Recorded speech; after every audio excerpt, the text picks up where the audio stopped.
د انټرسپټ انلاین رسنۍ د ډسمبر د میاشتې په 13مه نیټه په افغانستان کې د سی آی ای د افغان ملیشو په اړه یو جالب مستند تحقیقي راپور خپور کړی چې تر ډیره د میدان وردګو ولایت د نرخ ولسوالۍ د عمرخیلو کلي په یو مدرسه باندې په هغه چا پر راڅرخي چې د 2013 زیږدیز کال په ډسمبر میاشت کې 01 قطعې پرې وهلې وه او د مدرسې 12 کم عمره زده کوونکي پکې شهیدان شول. دا راپور د میدان وردګو ولایت له 50 زیاتو اوسیدونکو سره د شویو مرکو پر بنسټ جوړ شوی دی. په دې کسانو کې شل یې له چاپو ژوندي پاتې شوي کسان دي او 90 نور یې د قربانیانو خپلوان یا ځایي اوسیدونکي دي. راپور پر مدرسه باندې د چاپي له اولو پیلېږي. لیکوال لیکي چې په هغه شپه لومړی په اسمان کې ډرون الوتکې راښکاره شوې، وروسته د ټیټ پرواز د یوې سترې الوتکې غره هاری شو. لږ وروسته په پښتو او انګلیسي غږېدونکي په پوځي وردیو کې ملبوس کسان په کوڅو کې خپاره شول او د مدرسې خواته روان شول، چیرې چې له 9 بیا د 18 کلونو ترمنځ عمر لرونکي تر 100 زیات ماشومان ویده وو. د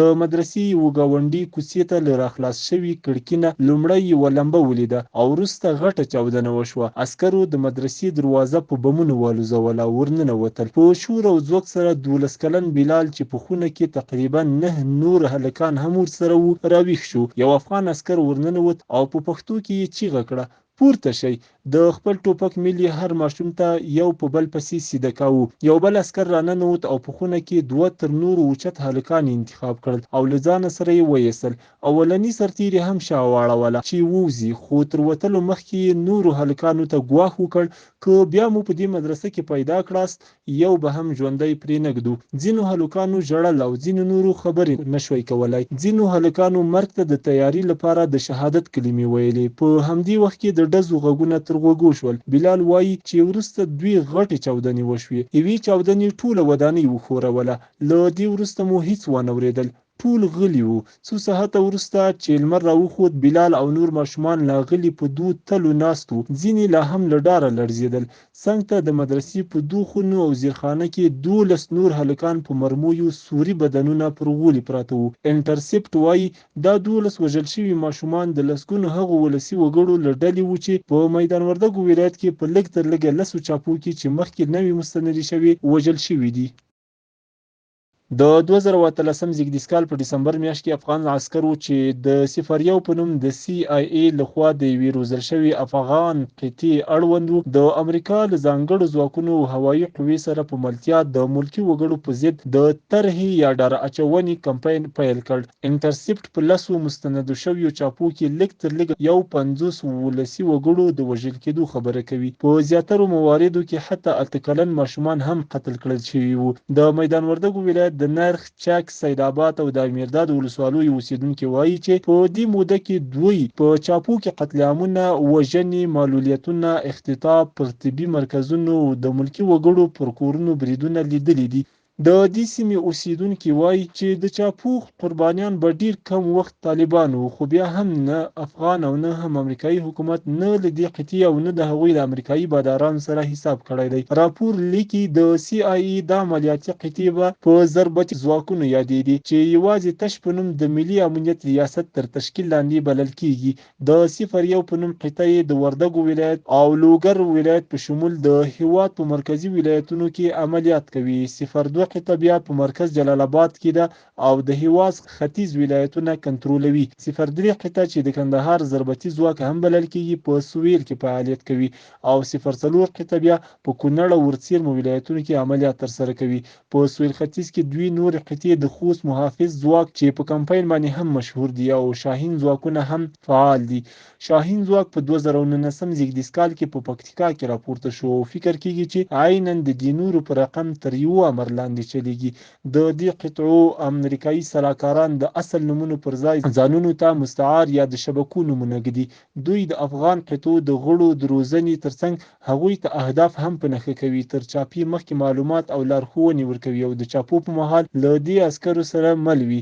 افغان او امریکایي عسکر په شپه کې په امریکایي چورلکو کې سیمو ته رسول کیږي او د چاپي په مهال یې پر سر جنگي الوتکې ګرځي.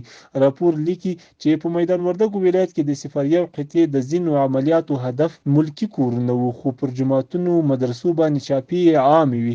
انټرسپټ پر مدرسو باندې 4 جلا جلا چاپی مستندې کړي چې 33 زده کوونکي پکې وژل شوي دي. په راپور کې ویل شوي د میدان وردګو ولایت په چاپو کې د 01 قطعې د وژل شویو کسانو په منځ کې د هلکانو شتون ښیي چې دا قطعه نه یوازې موجود دښمنان له منځه وړل غواړي، بلکې هغه کسان هم تر تیغ تیروي چې په راتلونکي کې دښمنان ترې جوړېدای شي. د بشري حقوقو د څار ادارې د اسیا څانګې یوې مشرې پاټریشا ګوسمن چې له 1990 زیږدیز کال راهیسې په افغانستان کې هم کار کړی، وایي چې دا قطعه د مدرسو زده کوونکي ښایي ځکه په نښه کوي چې پوهیږي طالبان له مدرسو کسان جلبوي. همدې ته په کتلو د مدرسو زده کوونکي مجرمین ورته ښکاري.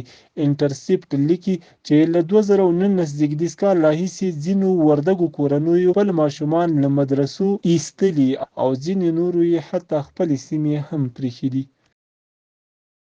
د 2019 زیږدیز کال په مني کې انټرسپټ د عمرخیلو د مدرسې د چاپی موندنې د افغانستان د ملي امنیت له سلاکار حمدالله محب سره شریکې کړې. محب وویل دا مې رښتیا هم دردوي چې د دې پیښو خبر واورم. له بده مرغه دا پیښې زما تر میزه نه دي را رسېدلې، هیڅ چا یې راپور نه دی ورکړی. نوموړي د وضاحت لپاره وویل لکه څنګه چې تاسې پوهیږئ 01 قطعه هغه قطعه ده چې له CIA سره په ګډه عملیات ترسره کوي. محب انټرسپټ ته وویل چې په زغر د ووایم زه پوره خبر نه یم چې دوی څنګه کار کوي.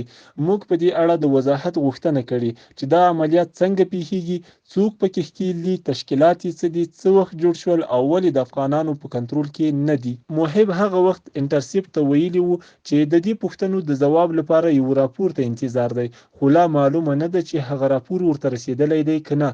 په سپټمبر میاشت کې د نوموړي ویان انټرسپټ ته ویلي وو چې د دې خبر درکولو له امله بخښنه غواړم چې ما سره اوس هم ستاسې لپاره څه نشته. تیر کال په یوه بله مرکه کې ښاغلي محب انټرسپټ ته ویلي وو چې دا قطعې د طالبانو د ماتولو لپاره د حکومت هڅې له کمزورۍ سره مخ کوي. هغه زیاته کړې وه څنګه چې موږ د ترهګرۍ په ضد عملیات کوو، زه شخصا له دې سره مخالفت کوم. فکر کوم له ګیلو سره زموږ د تعامل طریقه بدلون ته اړتیا لري او موږ اړ یو چې په دې هکله غور وکړو چې خلک ولې جنګیږي او څنګه هغوی له جګړې بل څه ته هڅولی شو. د امریکا د ملي امنیت نورو چارواکو یا په دې اړه له څه ویلو انکار کړی او یا یې هم غوښتنو ته پام نه دی کړی. CIA د چاپو پر یو تفصیلي لیست او یا اړوندو پوښتنو باندې له تبصرې نټه کړې. د ملي امنیت ریاست په افغانستان کې د امریکایي پوځ ماموریت بیا له یوې مخې په دې موضوع له خبرو انکار کړی دی. راپور وایي چې د 01 قطعې لخوا کېدونکی تاوتریخوالی د امریکایي ولسمشر ډونالډ ټرمپ له لوري د جنګي جرایمو له تبعیض بلل کېدو سره همغږی و.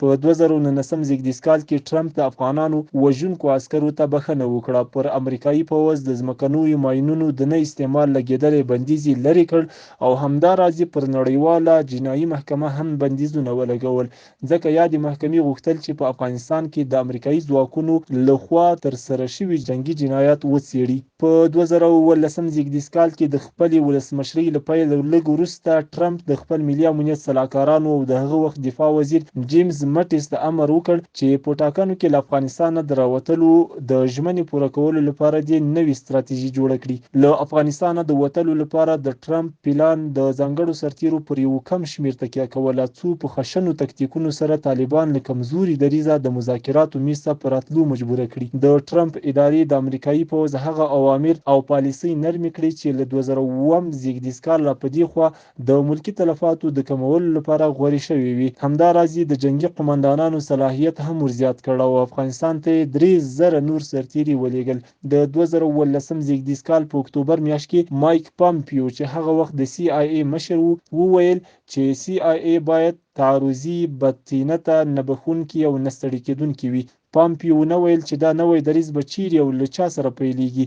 لږ وروسته راپورونه خپاره شول چې CIA په افغانستان کې خپل فعالیتونه زیات کړي او د افغانستان له ملي امنیت ریاست او امریکایي ځانګړو ځواکونو سره د هغو اهدافو ښکار پیل کړی چې مخکې یې تر خپل حیثیت کم بلل. د ټرمپ د پالیسۍ ډیپلوماټیک اړخ یو کال وروسته هغه وخت ښکاره شو چې امریکا افغان حکومت څنډې ته کړ او په دوحه کې له طالبانو سره مذاکرات پیل کړل. د 2019 زیږدیز کال په سپټمبر میاشت کې د افغان سولې لپاره د امریکا ځانګړي استازي زلمي خلیلزاد وویل چې له طالبانو سره په اصولو کې هوکړې ته رسیدلي، خو ټرمپ د سپټمبر په 9 نیټه ناڅاپه د یو امریکایي سرتیرو تر وژل کېدو وروسته خبرې ودرولې. د دوحې خبرې د 2019 زیږدیز کال په ډسمبر کې بیرته پیل شوې او د 2020 زیږدیز کال د فبرورۍ په 29 نیټه د یوې اونۍ تر بریالي اوربند وروسته طالبانو او امریکا تړون لاسلیک کړ. ټول لوري هیله لري چې دا تړون به د افغانستان جګړه ختمه کړي. انټرسپټ وایي چې دوی په میدان وردګو ولایت کې د تاوتریخوالي زیاتوالی عیناً د طالبانو او امریکا د خبرو د لومړي پړاو د پیل او د روان کال د لومړیو ورځو ترمنځ مستند کړی دی. د 01 د شپنیو چاپو په نتیجه کې د وژل شویو ملکي وګړو شمیر تیر ژمی په ډراماتیک انداز راټیټ شو او په روان پسرلي کې تقریبا مکمل ودرېده. د CIA او د ناټو د غوث ملاتړ ماموریت دواړو ویاندویانو له دې ویلو انکار کړی چې آیا د چاپو د ختمېدو د دوحې د تړون ترمنځ کوم اړیکه شته او که نه. انټرسپټ لیکي چې د دوحې د تړون تر لاسلیک وروسته دا ضربتي قطعې په خپله سره ورکې شوې. یوې امنیتي شنونکي یادې ورځپاڼې ته ویلي که په می میاشت کې یو ځل عملیات نه وای شوي دې به ګمان کړی و چې دا قطعې ټولې ځمکې تېرې کړي دي. د CIA د مامورانو د هغو قطعو چې دوی سلاکاري کوي راتلونکی له طالبانو سره د امریکا د هوکړې یوه مهمه برخه ده، خو د دې په اړه تر اوسه په عام محضر کې کوم جزئیات نه دي ورکړل شوي. راپورونه وایي چې طالبانو په افغانستان کې د CIA د حضور د کمیدو غوښتنه کړې ده، خو دا معلومه نه ده چې آیا دا موضوع له امریکا سره د هوکړې په محرمو ضمایمو کې چې یوازې د طالبانو او امریکایي حکومت لوړپوړو چارواکو او د کانګرس څو غړو کتلې شته او که نه. د ټرمپ د ادارې ځینو چارواکو غوښتل چې د پوځ له وتلو سره په افغانستان کې د CIA حضور زیات کړي، هغه څه چې طالبان یې تل مخالفت کوي. د واټسن انسټیټیوټ په نوم بنسټ د 2019 کال په خپل یو راپور کې ویلي چې د عامو امریکایي سرتیرو په وتلو سره به بیا هم CIA د خپلو افغان قطعو عملیاتي توان په خپل لاس کې برقرار وساتي. راپور لیکي که دې قطعو ته د CIA لخوا ورکول کېدونکي ستر معاشونه بند شي، دوی کېدای شي د خصوصي پوځونو په بڼه کې راڅرګند شي چې د ځواکمنو اشخاصو په خدمت کې به وي.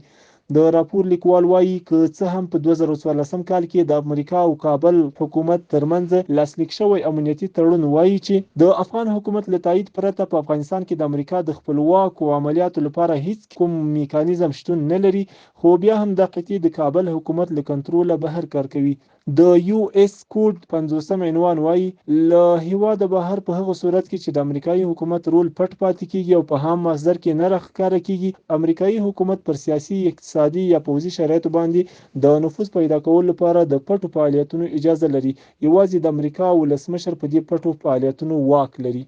ګوسمن انټرسپټ ته ویلي هر امریکایي چې د دې قطعو قومنداني کوي او یا ورسره مل وي تر دې 50 مادې لاندې راځي. که څه هم د دې قطعو تشکیل جوړېدل په عامه نه دی اعلان شوي، خو ښایي 01 او 02 د هغو شریکو خدماتو د شبکې له ډلې دي کومو ته چې پامپیو په 2018 اکتوبر میاشت کې اشاره کړې وه. ویلي و چې دا ډلې موږ سره د معلوماتو شریکولو، موږ سره یو ځای د عملیاتو ترسره کولو او زموږ لومړیتوبونو ته په رسیدو کې مرستې ته لیواله دي. تیر کال CIA د HRW هغه راپور ته چې د دې قطعو لخوا سرغړونې مستندې کړې وي په غبرګون کې ویلي وو چې د افغان ځواکونو پر ضد شوي که ټولې نه وي نو ګڼې ادعاګانې احتمالاً یا غلطې دي او یا هم مبالغه پکې شوې ده. په تیر مونی کې د دې ضربتي قطعو لخوا په ختیځ کې د 14 ملکي وګړو تر وژل کېدو وروسته ولسمشر اشرف غني له سخت فشار سره مخ شو.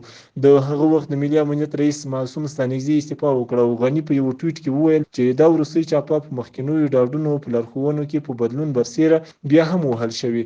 نوموړي زیاته کړې وه لوی څارنوالۍ ته یې امر کړی چې دا پیښه سمدستي وڅېړي او له مرتکبینو سره یې حساب وکړي. د لوی څارنوالۍ ویان په سږني اوړي کې وویل زموږ راپور بشپړ دی او ولسمشري ماڼۍ ته لیږل شوی دی. ویان ویلي وو چې راپور له ملي امنیت څخه نور تحقیق ته لا اړتیا لري. دا راپور تر اوسه عام محضر ته نه دی راوتلی او د ارګ ویان په دې اړه د انټرسپټ پوښتنو ته ځواب نه دی ویلی. د 2019 زیږدیز کال په سپټمبر میاشت کې محب انټرسپټ ته وویل تر هغه وخته چې حکومت د دې تل ته رسیږي په ننګرهار کې 02 درېدلي او له نور عملیاتو ترسره کولو دا قطعه منع شوې ده. د 02 قطعې یو برحاله غړي انټرسپټ ته ویلي دي پوهیږي چې قطعه به قانونمنه نشي، خو یو بل غړي وویل چې د قطعي عملیاتي میزان نه دی درېدلی او نه هم قرار شوی دی. معصوم ستانکزی تر استعفا وروسته د کابل د مذاکراتي ټیم رئیس وټاکل شو. نوموړي مخکې انټرسپټ ته له مرکې ورکولو سره هوکړه کړې وه، خو کله چې د 01 یادونه وشوه تر هغه وروسته یې ویان د انټرسپټ زنګونو ته ځواب نه ورکوو. د ملي امنیت د نورو ویاندویانو هم همدا کیسه وه. د کورنیو دفاع وزارتونو وزیرانو د هغوی مرستیالانو یا د مرکې ورکولو ډډه وکړه او یا یې هم غوښتنې ته پام ونه کړ. له کابل خپرېدونکي افغانستان ټایمز ورځپاڼې په 13 سپټمبر میاشت کې خبر ورکړی و چې د وردګو ولایت قومي مشرانو له اشرف غني سره په لیدنه کې د چاپو د بندېدو د ملکي تلفاتو د کمېدو لپاره د نوي تدابیرو غوښتنه کړې وه. د مطلب له مخې اشرف غني سر ورته وښوراوه. د ملي امنیت سلاکار حمدالله محب انټرسپټ ته وویل دا چې میدان وردګو ولایت له ترهګرو ډک دی نو 01 له یوې مخې نشي بندېدای، خو دوی ته د احتیاط او نورو تدابیرو لارښوونه شوې ده. د CIA د مرګ ډلو په اړه د انټرسپټ د مستند راپور د مهمو نکاتو د لړۍ په دویمه برخه کې به په دې وغږیږو چې دا قطعې څنګه دي، څوک یې روزي، عملیات څنګه کوي او معاشونه یې څومره دي. د دویمې برخې اورېدل یې مه هېروئ.